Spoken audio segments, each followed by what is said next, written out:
Donc l'enseignement transversal, ça consiste à étudier un certain nombre de champs, c'est-à-dire aussi bien d'un point de vue électronique, électrotechnique, mécanique, génie civil. Ces champs-là, on va les étudier en fait sur des systèmes. Donc on a différents systèmes qui sont pluridisciplinaires et à chaque fois, on a des petites études qui vont nous permettre de détailler une étude sur chaque champ. Donc là, aujourd'hui, on a 4 activités en cours. Un groupe d'élèves qui travaillent sur les voitures didactisées, une didactisée qui a plusieurs énergies. Et voilà, on fait des relevés avec la voiture. Donc là, on a un écran qui nous donne tous les relevés, tout ce que la voiture consomme au niveau énergie et tension. Donc là, on fait des acquisitions, on relève tout ce que consomme la pile et tout ce que redonne le moteur. On a une deuxième étude où on optimise les matériaux, c'est plus de la mécanique. Donc nous cherchons à diminuer l'impact sur l'environnement de notre produit. Donc le produit sert à recharger tout ce qui est pile non rechargeable et rechargeable. Il faut prendre en compte tout ce qui est important, c'est-à-dire la chaleur spécifique. Donc celle-ci, c'est pour le coulage ou du modelage du produit. Ce qu'il faut surtout voir, c'est les caractéristiques sur les matériaux, la fabrication, le transport et les fins de vie. Donc on essaye de réduire le plus possible la consommation. Troisième étude, on a des élèves qui, eux, vont travailler sur le portail. C'est un portail solaire et donc on va essayer, par le biais de ce système-là, de mettre en jeu la récupération de l'énergie. Et donc on a un panneau solaire, on va voir les caractéristiques des panneaux solaires en général, voir comment ils fonctionnent et quels sont les critères qui vont nous permettre d'optimiser nos panneaux solaires. La dernière activité, c'est une activité de construction. On a un certain nombre de pièces qui s'implantent dans le système, donc il faut savoir retrouver comment elles ont été conçues et comment on va les implanter pour que tout ça s'assemble et que ça maintienne bien l'ensemble de la structure. C'est à l'issue de la seconde qu'ils choisissent la spécialité. Et en première, en fait, ils ont déjà un champ d'activité qui se fait en spécialité. Mais sur le tronc commun, de toute façon, on ne fait pas de différence. Qu'ils soient d'une spécialité ou d'une autre, pour nous, ça ne change rien. C'est les bases qui vont les aider à se spécialiser, justement.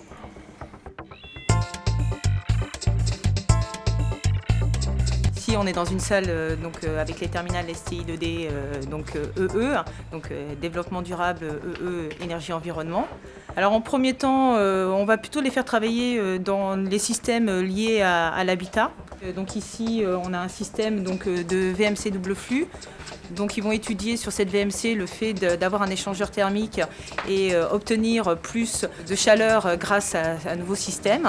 Donc ils vont faire des tests de température, des tests de fonctionnement, des tests de puissance.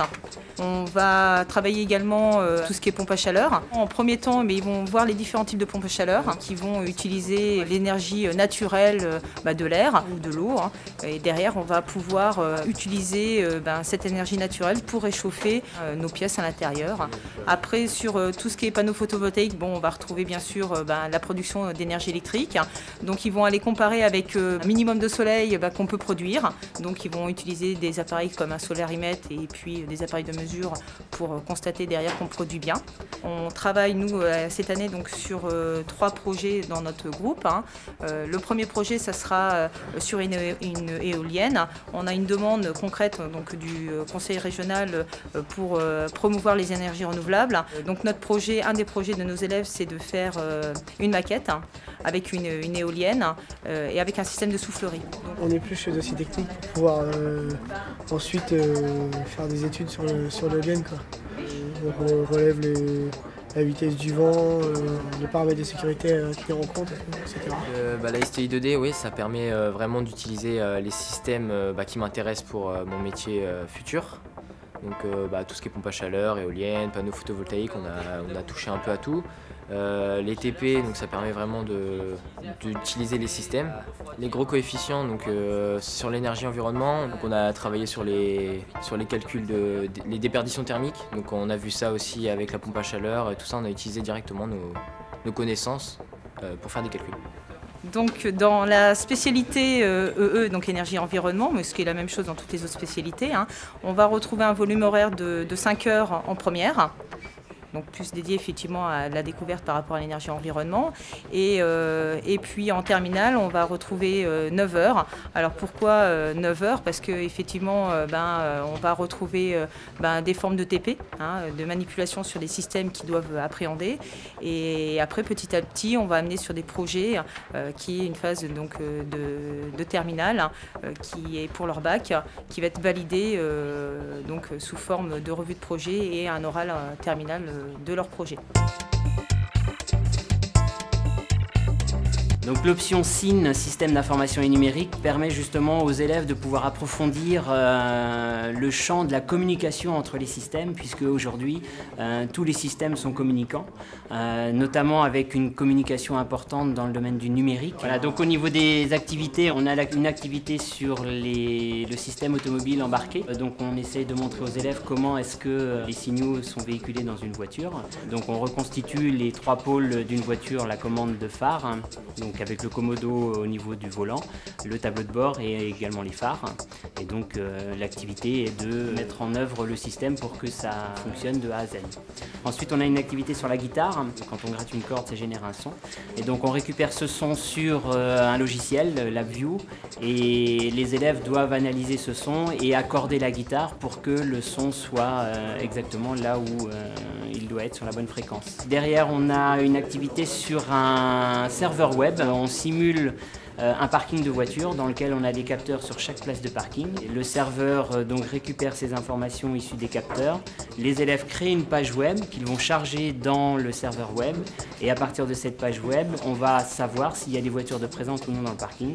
Et chaque utilisateur muni d'un smartphone, tablette, pourra visualiser l'état du parking, s'il est complet, s'il y a des places disponibles ou non. Ensuite, on a un TP sur la voiture radiocommandée où on a reconstitué toute l'électronique d'une voiture radiocommandée, de la télécommande jusqu'à l'électronique embarquée dans la voiture. L'objectif étant d'analyser les signaux qui partent de la télécommande vers la voiture pour commander la direction, notamment faire les roues de droite à gauche, voir quel est ce signal. Devant, on a ici donc un élève qui est en train de travailler sur des nouveaux modules parce que le métier d'électronique est en train de changer. Fabriquer une carte de A à Z aujourd'hui n'est plus d'actualité. On va plutôt prendre des modules qui sont existants et associer ces modules entre eux pour pouvoir réaliser une fonction. Devant ici, on a le travail que sont en train de faire des élèves sur un projet. Donc le projet de ces élèves-là est de travailler sur des appareils MIDI donc qui communiquent entre eux. Donc d'abord, ils doivent analyser le principe de fonctionnement du MIDI et puis ensuite, lorsqu'ils auront compris le principe de fonctionnement du MIDI, eh bien, essayer de récupérer cette information et de fabriquer un petit prototype qui serait capable de décoder l'information et de dire si elle est bonne ou non. Donc suite à ça, eh bien, on va faire des revues de projet. Donc la revue de projet est présentée aux personnes de chez Blue Note qui vont pouvoir valider le travail des élèves, leur dire si ils sont dans la bonne voie ou non. L'électronique domestique musicale est un très gros marché en France et je pense qu'ils auront des facilités en suivant cette formation et en l'ayant bien comprise surtout, de trouver du travail parce que ça c'est l'essentiel.